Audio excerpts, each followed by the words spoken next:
del consumo de tabaco precisamente en la adopción de políticas, de estrategias y demás técnicas, por decirlo así, que nos van a permitir disminuir el consumo de tabaco en los diferentes grupos poblacionales, pero sobre todo en aquellas personas que tienen más riesgo del consumo del mismo, que podríamos decir que son los adolescentes y jóvenes, ¿no? Entonces, estas estrategias o parte de ellas consisten en brindar el tratamiento oportuno de parte del Ministerio de Salud, generar los espacios, o mejor dicho, acompañar a las empresas, las instituciones en el tema de la certificación de los espacios 100% libres de humo. Además, como lo mencioné, del tratamiento en los diferentes establecimientos de salud para que las personas que presentan consumo de tabaco o una dependencia a la nicotina puedan desarrollar hábitos de vida más saludables, lo cual incluye acciones de promoción y de prevención, como lo que estamos haciendo ahora, que es precisamente instando a las personas y a la población en general a que concienticen sobre los riesgos del consumo y en consecuencia esto se disminuye. 36 minutos. El Ministerio de Salud Pública, como usted bien lo decía, psicóloga, va en un tino preventivo, pero estas acciones han logrado lo que el Ministerio de Salud Pública propone dentro de esta campaña. Bueno, tenemos un informe reciente del 2025 de la OMS respecto a la implementación de las estrategias Empower, en el cual se evidencia precisamente cuáles son los avances de la Autoridad Sanitaria Nacional, en este caso el Ministerio de Salud, y en general, por supuesto, del país respecto a la implementación de estas medidas. Recordemos que estas medidas no implican únicamente el decir las personas deben dejar de consumir, sino a toda la política y a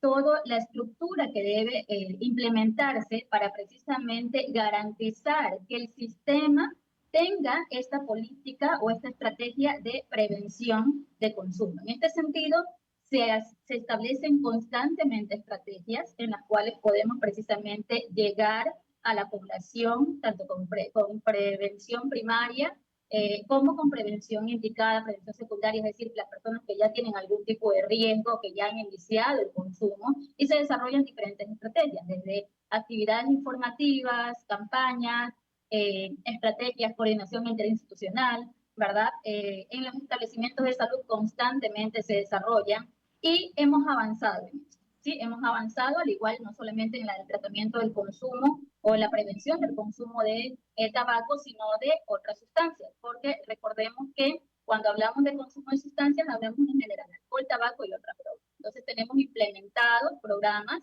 y están, por supuesto, los espacios a donde acudir en caso de existir algún tipo de adicción o dependencia, como le llamamos el consumo de nicotina. 8:38 minutos. Psicóloga clínica Jennifer Basurto. ¿Cómo interviene la psicología dentro de pacientes que consumen tabaco? ¿Qué tan difícil es que ya se llegue hasta ese punto de ser tratados en esta área? Adelante, psicóloga. Bueno, tenemos que recordar que la nicotina, como mencioné, al igual que otras sustancias, tiene un potencial adictivo fuerte, ¿sí? Y podemos hablar de diferentes factores que inciden en el nivel de dependencia que puede desarrollar una persona. Ahí hablamos de los niveles de consumo, por así decirlo, o incluso de la diferenciación del diagnóstico en función del patrón del consumo. Puede haber una persona que tenga un patrón de consumo ocasional, ¿verdad? Muy esporádico, como puede ser una persona que tenga un nivel de consumo frecuente o ya dependiente.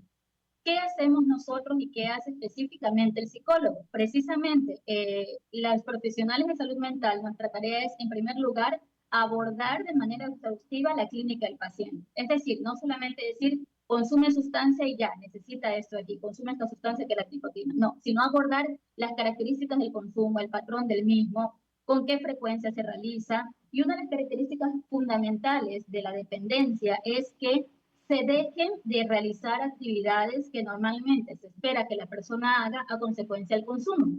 Tenemos que tomar en cuenta que la nicotina, tal vez las evidencias de esta afectación a la funcionalidad no sean tan severas como otras sustancias, pero sí podemos identificar otros patrones, como por ejemplo ya un gasto excesivo de dinero en la inversión de cigarrillos, ¿verdad? El tema del aumento a nivel emocional, a nivel de irritabilidad, problemas comportamentales y demás. Cuando esto ocurre, nosotros tenemos que, repito, analizar la clínica del paciente y en función de esto recomendar las mejores estrategias posibles. Podemos inicialmente no solamente realizar una entrevista, sino aplicar instrumentos estandarizados, como es el ASIS, precisamente un instrumento de la OMS, que me permiten ver, evidenciar el nivel de riesgo de consumo. Como decía anteriormente, no es lo mismo decir una persona que tiene un riesgo bajo de desarrollar dependencia porque el consumo es esporádico, a una persona que tiene un consumo frecuente que ya genera afectaciones en su salud y en otros ámbitos de su vida. Entre más severo o más riesgoso sea el consumo, se debe intervenir de una forma mucho más continua o intensiva, si podríamos decir. ¿Sí? Entonces, se hace la entrevista psicológica, se hace la intervención breve, se realizan las terapias necesarias, todo, por supuesto, con la voluntariedad del paciente, es decir, con el consentimiento expreso del paciente, porque nosotros no podemos decir simplemente, uno tiene que dejar de consumir. Tenemos que explorar cuáles son las razones que hay detrás de este consumo, tratar de obviamente que la persona evidencie por sí misma cuáles son las dificultades que le ha acarreado esta situación, que evidencie cuáles son las ventajas de dejar el consumo y que por otra parte comience a desarrollar hábitos de vida más saludables. Esto no siempre se logra en una sola consulta. Hay personas que llegan en efecto a consulta diciendo quiero dejar de consumir nicotina. El porcentaje es muy poco respecto a otras sustancias, porque por lo general no se evidencian los riesgos o las consecuencias de una manera tan tangible, si queremos decirlo de alguna manera, como en otras sustancias, pero asimismo hay otras personas que llegan porque le dijo su pareja, porque le dijo su familia, es decir, que no necesariamente tienen esa concientización inicial del consumo de nicotina, lo que está haciendo en ellos. Entonces se debe generar este espacio de concientización, este análisis coste-beneficio, lo que llamamos un balance decisional para que precisamente puedan evidenciar cuál es la ventaja de implementar un cambio, en este caso, el dejar de consumir la nicotina. 8:42 minutos, psicóloga. El día de hoy que usted ya mencionaba, ¿qué recomendaciones, cómo podemos llamar la atención de las personas, quizás casas abiertas que estén realizando para la ciudadanía? Bueno, las recomendaciones siempre van a ser idealmente que un estilo de vida saludable incluya el no consumir ninguna sustancia, incluidos los productos de tabaco, ¿verdad? Esa es la recomendación base que podríamos hacer. Sin embargo, conocemos que hay una población, un porcentaje significativo tal vez de la población que consume ocasionalmente o frecuentemente el tabaco. Entonces, ¿qué se puede hacer en estos casos?